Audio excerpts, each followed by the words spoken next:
अब ये काम कब सताता है, काम कब बढ़ता है और काम कैसे नष्ट होता है? जब हमारी देहाभिमान में ये बात बैठ जाती है मैं स्त्री हूं और मैं पुरुष हूं, अब आपको कामना सताएगी। राधे राधे गुरुजी, आपको मेरा कोटि कोटि नमन। गुरुजी, मैं काम वासना से बहुत दुखी हूँ। सारा दिन मेरा मन काम वासना के विसार में ही रहता है। गुरुजी, मुझ पर कृपा कीजिए, मेरा मार्गदर्शन कीजिए। मुझे पूरा विश्वास है कि आपके अलावा मेरा ये दुख कोई नहीं मिटा सकता है। काम रोग के खिलाफ के ही नहीं, पूरी सृष्टि में है। पशु पक्षी मनुष्य देवता सब में है। इसी को जिसने मिटा दिया वही महात्मा, चाहे वो जिस पोशाक में हो। और जो काम को नहीं मिटा पाया वो राम को नहीं प्राप्त कर पाया। जहां काम तहां राम नहीं, जहां राम नहीं काम। जैसे सूर्य और अंधकार एक साथ नहीं रह सकते, जहां सूर्य है वहां अंधकार नहीं रह सकता। ये काम अज्ञान अंधकार के कारण ही अपना प्रभाव दिखा रहा है, इसकी सत्ता नहीं है। भगवान कह रहे हैं मात्रा स्पर्शास्तु कौन्तेय शीतोष्ण सुख दुखदा आगमा पाइनो अनित्यास तास तितिक्षस्व भारत। तितिक्षा माने सहनशील, इसको सहो आदेश कर रहे हैं। कैसे सहो? ये आने जाने वाली वृत्तियां हैं, अनुकूलता प्रतिकूलता सुख दुख नाना प्रकार के जो द्वंद्वात्मक भाव हैं, इनकी सत्ता नहीं है। अब ये काम कब सताता है, काम कब बढ़ता है और काम कैसे नष्ट होता है? जब हमारी देहाभिमान में ये बात बैठ जाती मैं स्त्री हूं और मैं पुरुष हूं, अब आपको कामना सताएगी। और जब हम काम का चिंतन करेंगे, काम का दर्शन करेंगे, काम की बातें श्रवण करेंगे, मनन करेंगे, तो काम जो चिंगारी स्वरूप है उस ज्वाला स्वरूप हो जाएगा। अर्थात कोआ मदांधो मदना तुरुआ, वो आपको अंधा कर देगा। जब ये अपने स्वरूप में आएगा तो आप ये नहीं देख पाओगे क्या करना चाहिए क्या नहीं करना चाहिए। प्रायः हर अंतःकरण में इसका प्रभाव होता है, कोई किसी एक विशेष व्यक्ति नहीं, हर अंतःकरण है सबके, लख बिरले पाए। अब जब हम साधन पथ की तरफ चरण पधराए गुरु कृपा से, तब समझ में आया कि मेरे अंदर तो काम है। अब ये ढूंढ रहे हैं मेरे में कहां काम है। बड़ा सूक्ष्म विषय है। देखो ये शरीर है, ढांचा है, ये आप नहीं है। इसमें चैतन्य का चेतनात्मक प्रकाश है। जैसे ऐसे हम चुंबक छुपा दें और लोहे का कुछ भी सामग्री डालें, जैसे चुंबक करेंगे वैसे जड़ लोहा हिलेगा। ऐसे आत्म तत्व में इच्छा नहीं है, जैसे चुंबक की इच्छा नहीं कि लोहा हिले, पर उसकी शक्ति है, वो हिला देगा उसे। ऐसे आत्मशक्ति की, अकाम आत्मशक्ति की प्रेरणा से इंद्रियों में, मन में, शरीर में एक हलचल होती, चैतन्यता, सब कर परम प्रकाशक जो है वो अकाम है, उसमें कोई कामना नहीं है। पर उसका जब चैतन्य घन स्वरूप आया, हम भूल गए और हम इसे अपना मान लिया। अब कामनाओं की भीड़ लग गई है सबके। एक ये स्थूल शरीर है और इसका जो संचालन कर रहा है वो सूक्ष्म शरीर है, और उसकी जो प्रवृत्तियां उदय हो रही हैं वो स्वभाव से हो रही हैं, और इन तीनों को जो प्रकाशित कर रहा है वो आत्म तत्व है, उसी के पावर से पावरवान है। ठीक है, अब ये अंतःकरण के अहम रूपी घर में ही रहता है। जो काम है ये वही, जैसे अभी समय आपके कहां काम है, क्योंकि आपके अंतःकरण का जो निश्चय है, बुद्धि ने निश्चय किया साधु समागम करना है, मन ने मनन किया, चित्त ने चिंतन किया, आम ने स्वीकार के लिए आके बैठ गए। अब कहां काम है? बोलो, इस समय तुम काम पीड़ित हो? नहीं, इसका मतलब नहीं है ना, वो स्थायी है नहीं, वो आने जाने वाला है। बात पकड़, बहुत सूक्ष्मता से पकड़ना, तब समझ पाओगे। आने जाने वाला है, वो स्थायी नहीं रहता है। ठीक है, अब आता कहां है? अभी हम जब भगवान की चर्चा कोई भावात्मक करें तो आपके आंसू आ जाएंगे, कोई धर्म की हानि करने वाले दुष्ट की चर्चा करें तो आपको रोष आ जाएगा। ऐसे ही अभी काम की चर्चा करें तो काम, काम का दृश्य देखें तो काम, काम कामी पुरुषों का संग करें, कामी शरीरों का संग करें तो काम। संग, संभाषण, दर्शन और आंतरिक मनन, और बन गया संकल्प। संकल्प बनते ही क्रिया करो या ना करो, आप नष्ट हो गए। जैसे स्वप्न दोष आदि है ना, कोई क्रिया नहीं होती पर संकल्प बन गया स्वप्न में ही, और ये संकल्प मिटालना होगा मन का। पहली बात, आप में कभी काम आता ही नहीं है, कोई संशय? जो चैतन्य घन हमारा स्वरूप है आत्मा, वो अकाम है, अमल है, कोई भी विकार, गोस्वामी जी ने लिखा है ईश्वर अंश, जीव अविनाशी, चेतन अमल, सहज सुख राशि। भगवान कह रहे हैं ममैवांशो, तू मेरा अंश है, और जिसमें तू फंसा हुआ है, मना कष्टान इंद्रियाणी प्रकृति स्थानी कर सती, मन 5 ज्ञान इंद्रियों के साथ विषयों में भ्रमण कर रहा है, तू नहीं। यहां इतनी बड़ी गलती हो गई कि हमने मन को, अंतःकरण को मैं मानकर तदात्म कर लिया है। देखो कह भी वो भी रहा है भेद रख के, मेरा मन ने कहा, अब मैं मन का गुलाम हूं, वही करूंगा जो मन कहेगा।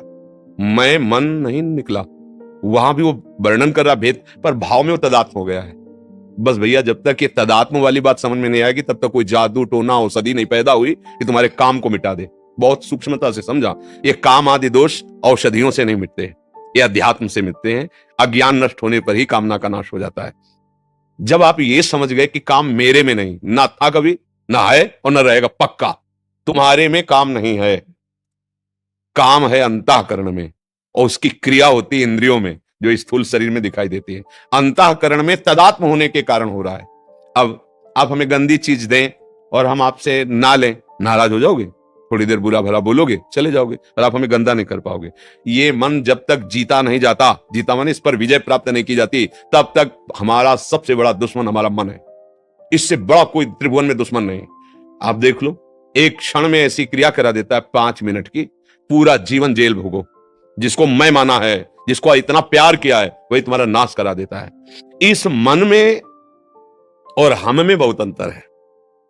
ये हमसे पावर ले रहा है, ना कि हम इससे पावर ले रहे हैं। ये बात आध्यात्मिक ही समझ सकता है, संसारिक नहीं समझ सकता। और इस रोग का समान अध्यात्म में ही है। संसार में आज तक कोई वैद्य ऐसी दवा नहीं दे पाया, ऐसी नहीं बना पाया कि ये लो तुम्हारे काम का समान हो जाएगा, ये लो तुम्हारा मन अचंचल हो जाएगा, ये लो तुम खाओ ब्रह्म स्वरूप हो जाओगे। कोई औषधि नहीं बनी। इसके लिए शुद्ध भगवत प्रेमी महात्माओं के द्वारा उनके वचनामृत जो निकले, उसका मनन करके विचार के द्वारा सुदृढ़ हो जाओ, बच जाओगे। भूत के लड्डू हैं, कुछ नहीं है, ना खाए तो जले और खाए तो जले। ये भूत के लड्डू हैं। काम जो नहीं भोगे ना ललचा रहे हैं, और जो भोगे हैं ना वो भी पछता रहे हैं, और तृष्णा बढ़ रही है। मन में जब काम का स्फुरण हो, पहले स्फुरणा होती है, तुरंत संकल्प नहीं बनता, पहले स्फुरणा होती है। उस समय यदि आप दृष्टा हैं, जैसे आप हमें गंदी चीज दे रहे हैं, नहीं चाहिए भाई, मेरे सिद्धांत के खिलाफ है, यही बात आपको अंदर बोलनी है। अगर धर्मयुक्त काम है तो भगवान उससे आदेश करते हैं। पाणी ग्रहण संस्कार किया, पत्नी है, संतानोत्पत्ति के लिए वो भगवान की पूजा के समान है। वो विषय सेवन बाधक नहीं है, क्योंकि सिद्धांत बना हुआ है। अगर आप उसका सेवन करते हैं, भगवान का स्मरण किए, प्रणाम किए, धर्म मर्यादा से, वो पवित्र काम आपको धर्म की तरफ बढ़ाएगा, भगवान की तरफ बढ़ाएगा। निंदनीय काम, भ्रष्टाचार, जो व्यभिचार प्रवृत्ति है, वो जब मन आपको प्रेरित करे तो उसको ऐसे ही डांटो जैसे हम आपको प्रगट में गंदी चीज दें तो हम डांट लगा दें। अब मन जो अंदर से गंदी सामग्री दे रहा है, तब तो आप तदात्म हो रहे हो। इतनी गंदी सामग्री दे रहा है, दूसरे की माताओं बहनों की तरफ या दूसरे पुरुषों की तरफ हमारे मन में गलत संकल्प प्रेरणा दे रहा है, आप उसको दुलार कर रहे हो। ये क्या है? मूर्खता ने कितना गजब कर दिया कि वो बच्चा अपने परिवार की हत्या करके उसके साथ भाग जाता है, चाहे बच्चा हो चाहे बच्ची हो। हुआ क्या? अज्ञान। अज्ञान के कारण मन में तदात्म, और मन ने सर्वनाश कर दिया। इस दुष्ट ने, इस दुश्मन ने हमारा जो मनुष्य शरीर मिला था दिव्य आनंद के लिए, नष्ट कर दिया। तो आप क्या दुश्मन मानते हैं अपने मन को? देखिए, जब सलाह आपकी चल रही होती है अंदर ही अंदर, तो आपकी चल रही होती है। आप और मन दो नहीं होते हैं, इतने तदात्म होते हैं कि वो आपकी मांग होती है, और इंद्रियां और मन मिलकर आपको इतने गुलाम बनाए हुए हैं कि जिधर दिखवाना चाहे, जो सुनवाना चाहे, जो बुलवाना चाहे, जो खावाना चाहे, सब कुछ करने के लिए तुम तैयार हो। इसी को मिटाने के लिए, तुम्हारी गुलामी को मिटाने के लिए अध्यात्म गरज रहा है। अगर उसकी बात समझ गए तो ये सब तुम्हारे गुलाम हो जाएंगे। श्रद्धावान लभते ज्ञानम तत्परा संहितेन्द्रिया। अब समझ में आया कि तुम आके हमसे हाथ मिलाते हो और दोस्त बनते हो और गला काटते हो हमारा। आए मन, आप तस्मात् शास्त्रम प्रमाणम ते कार्या कार्यो व्यवस्थित हो। अब वही करूंगा जो गुरुदेव बोलते हैं, जो गुरुवाणी बोलती है, जो शास्त्र बोलता है। अब तू जला ले, कितना जलाएगा मुझे, बिल्कुल तेरी बात नहीं मानूंगा। हमारे शब्दों को याद रखो। अंदर जे भी लड़ोगे तो क्या करता है? उसकी एक ही ताकत है, जलाना, व्यथा पैदा। नहीं सुनो ना, बड़ा सुख मिलेगा। उसको बस डांटते रहो, और डांटने के साथ डंडा चलाते रहो, राधा राधा राधा। वो तुम्हें शांत करना चाहिए। सुनो ना, सुनो, थोड़ा चुप करो, छोड़ो नाम और हमारी बात सुनो। और जब आप सुनने लगे, फिर तुम्हारी बहादुरी काम नहीं। नाम पहारू दिवसने से, रात दिन पहरा नाम भगवान का जो गुरु ने दिया है। राधा राधा राधा राधा। आए दुष्ट, अंदर से ही बोलना नहीं, अंदर की बात। आए दुष्ट, तू चाहे मार डाल मुझे, अब मैं नहीं करूंगा। और मार सकता नहीं, क्योंकि तुम्हारे पावर से है, और तुम अविनाशी हो, तुम्हें वो मार सकता नहीं। और वो डर जाएगा, जैसा चाहोगे वैसे ही चला पाओगे, एक बार में नहीं। इसके साथ हमें करोड़ों बार लड़ाई लड़नी है। हर बार वो ऐसी चाल करेगा कि आपको अपने अधीन कर ले। अगर आप उसकी बात नहीं माने तो आप महापुरुष हो गए। बस इतनी बात समझ, इसके और दूसरा उपाय नहीं।